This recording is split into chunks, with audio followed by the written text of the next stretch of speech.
आखिर किसको सुख है इस संसार में? आखिर किसको मन की शांति है? कौन है इस संसार में जो अपने घर से, अपने परिवार से, अपने जॉब से, अपने काम से, अपने कैरियर से, अपने बीवी से, अपने बच्चों से सुखी है, संतुष्ट है? शायद ऐसा एक भी व्यक्ति नहीं है। हमेशा ही हमें दूसरों की बीवी, दूसरों के बच्चे, दूसरे का जॉब, दूसरे का घर, दूसरे की बाड़ी और दूसरे का जीवन ही सुखी, संपन्न और सुखद लगता है, आनंदमय लगता है और हमेशा उसे पाने की एक लालच, एक तरस और एक तड़प होती है। ये बात तो बिल्कुल वैसी ही है जैसे दूर का ढोल बहुत ही सुहाना लगता है, लेकिन करीब जाने पर कानों को बिल्कुल ही अप्रिय और वेदनापूर्ण होता है। इस संसार में मनुष्य चाहे जितना भी सफलता क्यों न पाले, चाहे जितनी भी बड़ी उपलब्धि क्यों न हासिल कर ले, चाहे जितना बड़ा उद्योग धंधा, कामकाज, नौकरी, बीवी, बच्चे और हर सुख सुविधाओं से संपन्न अपना जीवन क्यों न बना ले, लेकिन अगर वो संतुष्ट नहीं है, अगर वो अपने मन को शांत नहीं रख पाता है, तो उसका सारा सुख व्यर्थ है। हमेशा दूसरों को ताक झांक करना, हमेशा दूसरों के बारे में सोचना, दूसरों के पास पड़ी हुई चीज़ों को देखकर लालायित होना और लालच रखना, ये मनुष्य के कलह और अशांति का मुख्य कारण होता है। एक बार की बात है, एक भिखारी किसी किसान के घर में भीख मांगने गया। किसान की स्त्री घर में थी, उसने चने की रोटी बना रखी थी। किसान जब घर आया, उसने अपने बच्चों का मुख चूमा, स्त्री ने उसके हाथ पैर धुलाए, उसके बाद वह रोटी खाने बैठ गया। स्त्री ने एक मुट्ठी चना भिखारी को दान दिया और भिखारी चना लेकर वहां से चला गया। रास्ते में जाते समय भिखारी सोचने लगा, क्या मेरा भी कोई ये जीवन है? दिन भर कुत्ते की तरह भीख मांगते हैं, फिर खुद खाना बनाना पड़ता है। इस किसान को देखो, कितना सुंदर घर है, घर में कितनी सुंदर स्त्री है, बच्चे हैं, अपना खुद का अन्न उत्पन्न करता है और बच्चों के साथ प्रेम पूर्वक आराम से अपने घर में भोजन करता है। वास्तव में देखा जाए तो किसान ही बहुत सुखी है।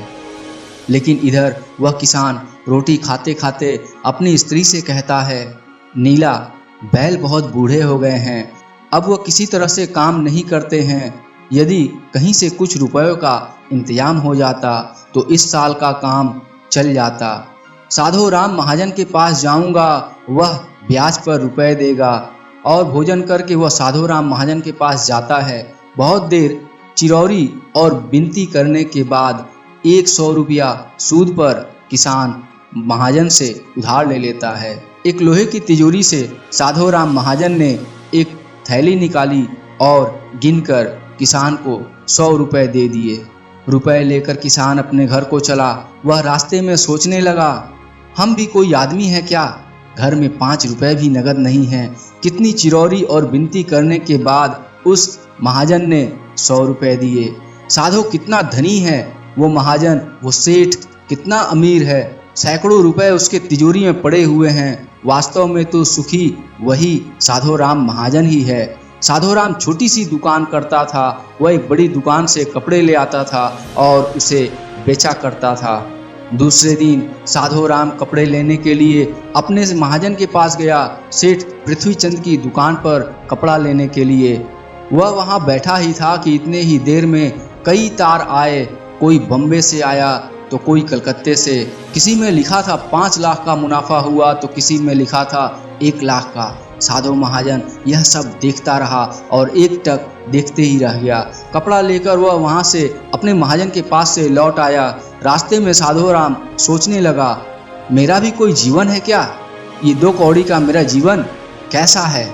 छी, लानत है मुझ पर। 100-200 रुपए जुट जाते हैं तो महाजन कहलाने लगते हैं। देखो इस पृथ्वीचंद को, कितना सुंदर और कितना बढ़िया इसका जीवन है, एक दिन में लाखों का फायदा।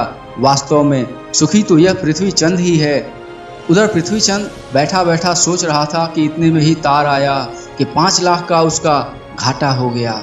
वह बड़ी चिंता में था कि नौकर ने कहा, आज माल का लौट आया है साहब, राय बहादुर सेठ के यहाँ से दावत आई है, आपको जाना है, मोटर मैंने तैयार कर दिया है। पृथ्वीचंद मोटर पर चढ़कर राय बहादुर की कोठी पर चला गया। वहां सोने चांदी की कुर्सियां पड़ी थी। राय बहादुर जी कलेक्टर और कमिश्नर से हाथ मिला रहे थे। बड़े बड़े सेठ वहां पे खड़े थे। वहां पृथ्वीचंद सेठ को कौन पूछता है, वो भी एक कुर्सी पर जाकर चुपचाप बैठ जाता है। लाट साहब आए, राय साहब से हाथ मिलाया, उनके साथ चाय पिए और चले गए। पृथ्वीचंद अपनी मोटर से लौट रहा था। रास्ते में वो सोचने लगा, हम भी कोई सेठ हैं क्या, 5 लाख के घाटे से ही घबरा गए। राय बहादुर का कैसा ठाठ है। लाट साहब उनसे हाथ मिलाते हैं, वास्तव में तो सुखी वो ही हैं। अब इधर लाट साहब के चले जाने पर राय बहादुर के सिर में दर्द हो गए।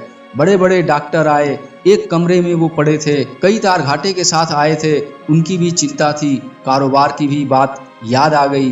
वे चिंता में पड़े थे। तभी खिड़की से उन्होंने झांक कर नीचे देखा। एक भिखारी हाथ में डंडा लिए अपनी मस्ती में जा रहा था। राय बहादुर ने उसे देखा और बोले, वास्तव में तो सुखी यही इंसान है। इसे न तो घाटे की चिंता है, न मुनाफे का फिक्र। इसे लाट साहब को पार्टी भी नहीं देनी पड़ती है और कोई टेंशन नहीं है।